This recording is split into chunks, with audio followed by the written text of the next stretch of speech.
Hi all. ഇന്ന് നമ്മൾ തുടക്കക്കാരായിട്ടുള്ള ഒരു ടെക്നീഷ്യൻസിന് യൂസ്ഫുൾ ആവുന്ന ഒരു ടിപ്പ് പറയാം. കാലിബ്രേഷൻ, അളവ് ക്രമീകരണം.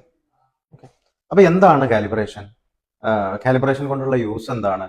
എങ്ങനെ കാലിബ്രേഷൻ ചെയ്യാം? അങ്ങനത്തെ കാര്യങ്ങൾ കൂടുതൽ നമുക്ക് എന്ത് ചെയ്യാം പറയാം. കാലിബ്രേഷൻ പറയാൻ വേണ്ടിയിട്ട് നമ്മൾ ഇന്ന് ഇവിടെ എടുത്തിട്ടുള്ളത് ക്യുക്കിന്റെ 2008 എന്ന് പറയുന്ന SMD റീവർക്ക് സ്റ്റേഷൻ ആണ്, അല്ലെങ്കിൽ നമ്മൾ ബ്ലോവർ എന്ന് വിളിക്കുന്ന റീവർക്ക് സ്റ്റേഷൻ ആണ് നമ്മളിവിടെ എടുത്തിട്ടുള്ളത്. സാധാരണയായി ബ്ലോവറുകളിൽ രണ്ട് അളവുകളാണുള്ളത്. ഒന്ന് നമ്മൾ സെറ്റ് ചെയ്ത് വെക്കുന്ന ടെമ്പറേച്ചറും, രണ്ടാമത്തത് ബ്ലോവറിന്റെ ഹാൻഡിലിന്റെ ഉള്ളിൽ വരുന്ന ഫാനിന്റെ സ്പീഡ്. അതാണ് നമുക്ക് സാധാരണയായിട്ട് ബ്ലോവറിന്റെ ഡിസ്പ്ലേകളിൽ നമുക്ക് സാധാരണയായിട്ട് കിട്ടുന്ന രണ്ട് അളവുകൾ.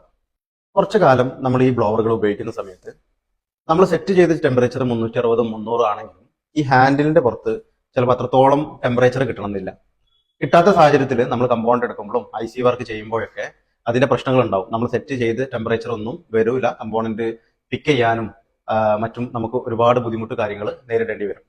അപ്പൊ ഇങ്ങനത്തെ സാഹചര്യങ്ങളിൽ നമ്മൾ എത്രയാണ് ചൂട് വരുന്നത് എന്ന് നമുക്ക് അളക്കാൻ പറ്റും. അളന്നിട്ട് അതിനെ നമുക്ക് ക്രമീകരിച്ചിട്ട് പഴയ കണ്ടീഷനിലേക്ക് കൊണ്ടുവരാനും പറ്റും. ഇത് ബ്ലോവറിന്റെ കംപ്ലൈന്റ് അല്ല, മറിച്ച് ഇത് നമ്മൾ എന്ത് ചെയ്യണം, കൂടെ സെറ്റ് ചെയ്ത് വെക്കേണ്ട സംഭവമാണ്.